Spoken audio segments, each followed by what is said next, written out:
Breaking news చూస్తున్నాం. Jubilee hills నియోజకవర్గ ఉప ఎన్నికకు బీఆర్ఎస్ పార్టీ అభ్యర్థిని ఖరారు చేసింది. దివంగత సిట్టింగ్ ఎమ్మెల్యే మాగంటి గోపీనాథ్ సతీమణి మాగంటి సునీతను అభ్యర్థిగా ఎంపిక చేసినట్లు పార్టీ అధినేత కేసీఆర్ ప్రకటించారు. గోపీనాథ్ నిస్వార్థ సేవ, పార్టీ పట్ల ఆయన నిబద్ధతను, ప్రజలకు అందించిన సేవలను గౌరవిస్తూ జూబ్లీ హిల్స్ ప్రజల ఆకాంక్షలకు అనుగుణంగానే ఈ నిర్ణయం తీసుకున్నట్లు కేసీఆర్ తెలిపారు.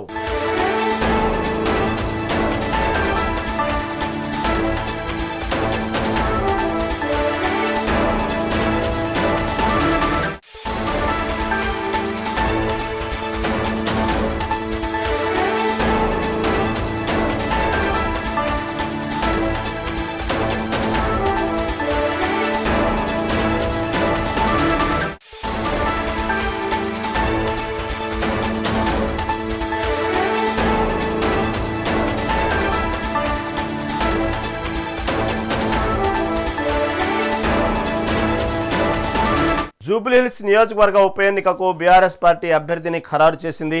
దివంగత సిట్టింగ్ ఎమ్మెల్యే మాగంటి గోపీనాథ్ సతీమణి మాగంటి సునీతను అభ్యర్థిగా ఎంపిక చేసినట్లు పార్టీ అధినేత కేసీఆర్ ప్రకటించారు. గోపీనాథ్ నిస్వార్థ సేవ, పార్టీ పట్ల ఆయన నిబద్ధతను, ప్రజలకు అందించిన సేవలను గౌరవిస్తూ జూబ్లీ హిల్స్ ప్రజల ఆకాంక్షలకు అనుగుణంగానే ఈ నిర్ణయం తీసుకున్నట్లు కేసీఆర్ తెలిపారు.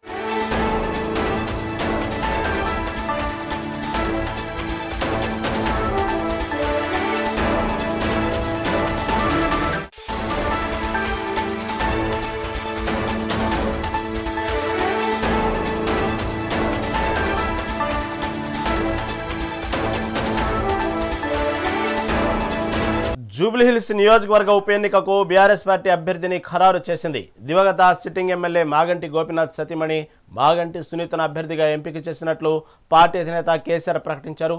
దీని గురించి మరింత సమాచారం మా ప్రతినిధి హారిక అందిస్తారు. ఎట్టకేలకు జూబ్లీ హిల్స్ ఉప ఎన్నిక అభ్యర్థులు ఎవరా అని కొన్నాళ్లకు సస్పెన్స్ కొనసాగుతుంది. కాకపోతే బీఆర్ఎస్ పార్టీలో మాత్రం మొదటి నుంచి మాగంటి గోపీనాథ్ భార్య సతీమణి మాగంటి సునీత పేరునే అనుకున్నారు. ఎట్టకేలకు అనుకోవట్లుగానే బీఆర్ఎస్ పార్టీ ఈరోజు కేసీఆర్ సమక్షంలో ప్రకటించారు.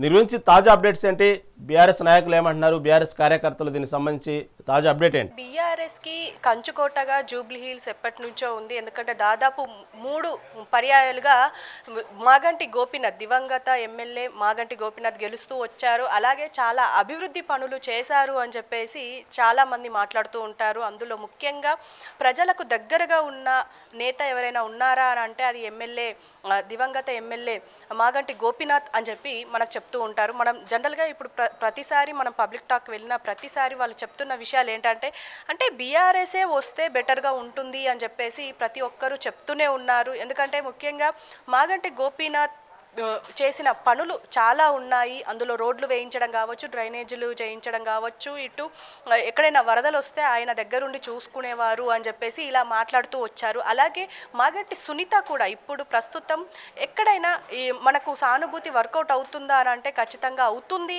అనేసి అంటున్నారు. ఎందుకంటే ఆల్రెడీ ఇప్పుడు తాజాగా కొద్ది క్షణాల క్రితమే మాజీ ముఖ్యమంత్రి కేసీఆర్, బీఆర్ఎస్ అధినేత ప్రస్తుతం మాగంటి సునీతని ఇప్పుడు అభ్యర్థిగా నిర్ణయించడంతో పాటు ఇప్పుడు కార్యకర్తలందరూ జూబ్లీ హిల్స్ కాన్స్టిట్యుయెన్సీలో వర్క్ చేయాలి అని చెప్పేసి ఆల్రెడీ చెప్తున్నారు. అయితే ఇటుపక్క కార్యకర్తలు కూడా మేము ఆవిడ గెలుపు కోసం పోరాడుతూనే ఉంటాం, పనిచేస్తూనే ఉంటాము అని చెప్పేసి అంటున్నారు. అయితే ఇప్పటికే మాగంటి సునీత బూత్ లెవెల్లో అన్ని ఏరియాస్లోకి వెళ్ళి, అంటే నియోజకవర్గంలో ఉన్న ప్రతి ఏరియాకి వెళ్ళి బూత్ లెవెల్లో కార్యకర్తలందరినీ కలవడం, అలాగే సానుభూతి పరులందరినీ కలవడం, అలాగే ఈవిడ ఏమేం చేస్తారు, ఏమేం చేయబోతున్నారు అని చెప్పి అన్నీ క్లియర్గా చెప్తూ ప్రజల్లోకి వెళ్తున్నారు అనైతే తెలుస్తోంది. అయితే ఇప్పటికీ మరి ఇప్పుడు ప్రస్తుతం అభ్యర్థిగా నిర్ణయించడంతో పాటు ఇక ఆవిడ గెలుపు కోసమే ప్రయత్నిస్తారు అని చెప్పేసి అయితే తెలుస్తోంది. అయితే కేటీఆర్ కూడా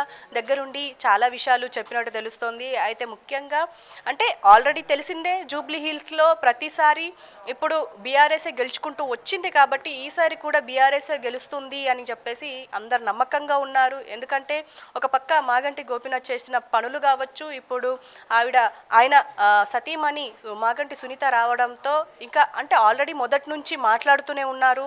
ఆల్రెడీ పుకార్లు వినిపిస్తూనే ఉన్నాయి. మాగంటి సునీతనే ఉంటారు, వస్తారు, ఆవిడ వస్తేనే బాగుంటుంది అని చెప్పేసి అంటున్నారు. ఒక తరుణంలో ఆవిడ కూతురు వస్తుంది అని చెప్పేసి అన్నారు. కానీ తర్వాత ఈ రోజుతో అది మొత్తం తేడతెల్లమైపోయింది. మాగంటి సునీతనే ఇప్పుడు అభ్యర్థిగా నిలిచిపోయారు రహీం. అయితే ఇప్పుడు కాంగ్రెస్ బీజేపీ గురించి కూడా మాట్లాడుకోవాలి. ఎందుకంటే ఆల్రెడీ ఇటు కాంగ్రెస్ ఒక పక్క ఆల్రెడీ టికెట్ ఆశిస్తున్న వాళ్ళల్లో అజారుద్దీన్ ఉన్నారు. అలాగే ఇప్పుడు ప్రస్తుతం నవీన్ యాదవ్ కూడా ఉన్నారు. అంటే నవీన్ యాదవ్ ఇంతకు ముందు కూడా చాలా వర్క్స్ చేశారు, ఇప్పటికీ ప్రజల్లో ఉన్నారు, చేస్తూనే ఉన్నారు. ముఖ్యంగా ఏవైతే పనులు చేస్తున్నప్పటికీ అంటే ఆ టికెట్ ఆశిస్తున్నారని మాత్రం అయితే క్లియర్గా తెలుస్తుంది. అందులో ఇప్పుడు రంజిత్ రెడ్డి కూడా యాడ్ అయ్యారు. ఇలా నలుగురు ఉండడంతో అసలు టికెట్ ఎవరికి ఇస్తారు అన్న సందిగ్ధం అయితే ఇప్పుడు కాంగ్రెస్ పైన ఉంది. మరి ఏం చేస్తారు అనేది చూడాలి. ఇంకో పక్క బీజేపీ ఇంకా అభ్యర్థిని ఖరారు చేయలేదు, కానీ బీఆర్ఎస్ మాత్రం క్లియర్ రూట్ అయితే ఇచ్చేసింది. మరి అభివృద్ధి పనులతో పాటు అన్ని పనులు చేస్తాము అని చెప్పేసి ఆల్రెడీ వాళ్ళు క్లియర్గా చెప్తున్నారు. అలాగే నియోజకవర్గం కోసం ఎప్పుడు పనిచేస్తూనే ఉంటాము అని చెప్పేసి సునీత కూడా చెప్తున్నారు. అయితే చూడాలి మరి ఎలాంటి అంటే ఎవరి గెలుపు ఖాయమవుతుంది. ఎందుకంటే ఇప్పటికీ కాంగ్రెస్ నుంచి కావచ్చు, బీజేపీ నుంచి కావచ్చు అభ్యర్థులు ఇంకా రాలేదు. మరి వస్తే మరి వాళ్ళనే తీసుకుంటారా లేకపోతే ఇటు సునీతని గెలిపిస్తారా అన్నది చూడాలి రహీం. మొదటి నుంచి మీరు చెప్పినట్టుగానే ఇప్పటి వరకు ఆ నియోజకవర్గం ఏర్పడినప్పటి నుంచి ఇప్పటి వరకు 4 సార్లు ఎన్నికలు జరిగింది. 4 సార్లు 3 సార్లు కంటిన్యూగా మాగంటి గోపీనాథ్ గెలవడం జరిగింది. కానీ ప్రస్తుతం సానుభూతి పవనాలు పనిచేస్తాయన్నట్టు బీఆర్ఎస్ నమ్ముకుని ఉంది. ఇటుపక్క అభివృద్ధి మంత్రం పనిచేస్తుందంటూ కాంగ్రెస్ పార్టీ నమ్ముకుని ఉంది. అభివృద్ధిలో భాగంగానే దాదాపుగా ఇప్పటికీ దానికి సంబంధించిన ఉప ఎన్నికలు అయితే తేదీ ఇంకా ఖరారు కాలేదు, దానికి సంబంధించిన నోటిఫికేషన్ అయితే రాలా ఇప్పటి వరకు. అయినప్పటికీ కూడా అప్పుడే దానికి సంబంధించిన ఎన్నికల వాతావరణం వేడైతే బాగానే ఉంది చూస్తుంటే. ఎందుకంటే ఇప్పటికే కాంగ్రెస్ పార్టీకి సంబంధించినటువంటి అనేక మంది నాయకుల్ని మార్నింగ్ వాక్ అనేటువంటి కార్యక్రమంతో జూబ్లీహిల్స్లో ప్రతిరోజు అక్కడ ఉన్నటువంటి లోకల్ ఓటర్లతో కానివ్వండి, చోటమొట్ట నాయకులతో కానివ్వండి, అక్కడ ఉన్న కొంత సామాజిక వర్గాల నాయకులతో కానివ్వండి, ప్రతిరోజు కాంగ్రెస్ నిత్యం మార్నింగ్ వాక్ కార్యక్రమంతో కొంచెం ముందడుగు వేస్తూ ముందుగానే ఎన్నికలు వచ్చినాయి అన్న వాతావరణం లాగానే వాళ్ళు వర్కౌట్ చేసుకుంటూ వెళ్తున్నారు. గ్రౌండ్ వర్క్ అయితే బాగా ప్రిపేర్ చేస్తున్నారు. ఈ మధ్యకాలంలో చేసిన సర్వే కూడా అంటే మొదటి నుంచి అక్కడ బీఆర్ఎస్ అభ్యర్థి గెలవడంతో పాటు ప్రస్తుతం ఉన్నటువంటి పరిస్థితుల్లో సానుభూతి ఇంకా బాగా పవనాలు పనిచేస్తున్న క్రమంలో దాన్ని కొంచెం ఈ మార్నింగ్ వాక్తో కొంచెం మార్చారు, టర్న్ చేశారు. కాంగ్రెస్ కూడా కొంత అవకాశం ఉంది అనేటువంటి వాతావరణం ఉన్న నేపథ్యంలో ఇప్పుడు ఈ మార్నింగ్ వాక్ ధీటుగా బీఆర్ఎస్ ఇప్పుడు అభ్యర్థి కూడా ప్రకటించారు కాబట్టి ముందు కార్యాచరణ ఎట్టుండిద్ది అనే దాని గురించి ఏమన్నా మాట్లాడే ప్రయత్నం చేశారా? దాని అప్డేట్ ఏమైనా ఉందా? డెఫినెట్గా. ఎందుకు అనంటే ఖచ్చితంగా మాగంటి సునీత అలాగే బీఆర్ఎస్ గెలవాలి అన్న కారణంతోనే చాలా వర్క్స్ చేయడానికి ముందుకెళ్తున్నారు.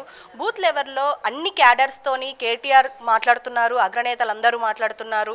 అంటే ప్రతి ఒక్కరూ ప్రజల దాకా వెళ్ళాలి, వాళ్ళతో మాట్లాడాలి, మనం ఏం చెయ్యబోతున్నాం, ఇన్ని సంవత్సరాలు అంటే 10 సంవత్సరాలు ప్రభుత్వంలో ఉన్నప్పుడు మనం ఏం చేశాము, పైగా జూబ్లీ హిల్స్ కోసం మనం ఎంత చేశాము అన్న దాని మీద ఖచ్చితంగా మనం వివరించాలి. ఎందుకంటే ఇప్పటికే కాంగ్రెస్ ఎన్నో హామీలు ఇచ్చినప్పటికీ హామీల్ని తీర్చలేదు అన్న ఒకే ఒక పాయింట్తో అంటే ఒక ఫ్రీ బస్సుని ఏర్పాటు చేసింది, అది కూడా ఫ్లాప్ అని చెప్పేసి ఇలాంటివి తీసుకెళ్లే ప్రయత్నంగా ఇప్పుడు నడుస్తున్నట్టయితే తెలుస్తోంది. పైగా సునీత మీద కూడా ఒక రకంగా చెప్పాలంటే మిక్స్డ్ టాక్ ఉంది రహీం. ముఖ్యంగా ఏదైతే ఇప్పుడు అంటే ఇంతకు ముందు దివంగత ఎమ్మెల్యే మాగంటి గోపీనాథ్ ఉండొచ్చు, ఆయన పనిచేశారు, చేయలేదు అని చెప్పలేదు, కానీ ఇప్పుడు సునీత చేస్తారన్న నమ్మకం మాకు అంత లేదు అని చెప్పేసి కూడా చాలా మంది మాట్లాడుతున్న విషయాలు. అయితే ఇటు కాంగ్రెస్ తరపున మాట్లాడితే మాత్రం ఇటు నవీన్ యాదవ్ కావచ్చు, రంజిత్ రెడ్డి కావచ్చు, అజరుద్దీన్ కావచ్చు, వీళ్ళు ముగ్గురు రెగ్యులర్గా ప్రజల్లో తిరగడం, పైగా ఏవేవో కొన్ని ప్రోగ్రామ్స్ చేయడం, ఈ ప్రోగ్రామ్స్ చేయడం వల్ల ప్రజల్లోకి వెళ్తున్నాము అన్న ఆలోచనలో వాళ్ళు ఉన్నారు.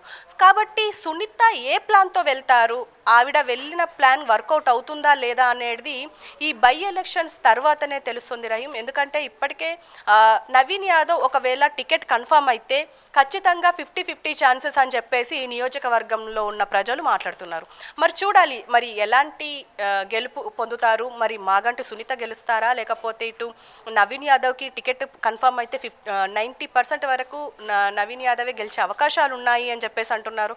మరి ఎవరు గెలుస్తారనేది కన్ఫామ్గా చెప్పలేము. అలాగే వీళ్ళు ఎలా వర్క్స్ చేస్తారు, ఎందుకంటే ఇప్పటికే ఆల్రెడీ మాగంటి గోపీనాథ్ పోయిన తర్వాత ఆకస్మిక మరణం తర్వాత ఇప్పటికే అసలు ఏ కార్యాచరణ లేకుండా ఇప్పటికే చాలామంది అతలకుతలం అవుతున్న సందర్భాలు ఉన్నాయి. ఎందుకంటే ఇప్పటికే వరదలు రావడం, పైగా ఈ వర్షాల వల్ల ఎక్కడికక్కడ డ్రైనేజీలు ఉప్పొంగిపోవడం, పట్టించుకున్న నాదుడే లేదు అని చెప్పేసి ఇప్పటికే మాట్లాడుతున్నారు. మరి వీటికి సంబంధించి ఇప్పుడు టికెట్ ఆశిస్తున్న వాళ్ళు కావచ్చు, టికెట్ కన్ఫర్మ్ అయిన వాళ్ళు కావచ్చు, వీళ్ళు ఏమైనా వర్క్స్ చేపిస్తారా అన్న దాని మీద ఇంకా ఒక క్లారిటీ రావాల్సింది. వీళ్ళు పనులు చేపిస్తే మాత్రం ఖచ్చితంగా వాళ్ళని వరించే అవకాశం ఉంటుంది జూబ్లీ హిల్స్ నియోజకవర్గం.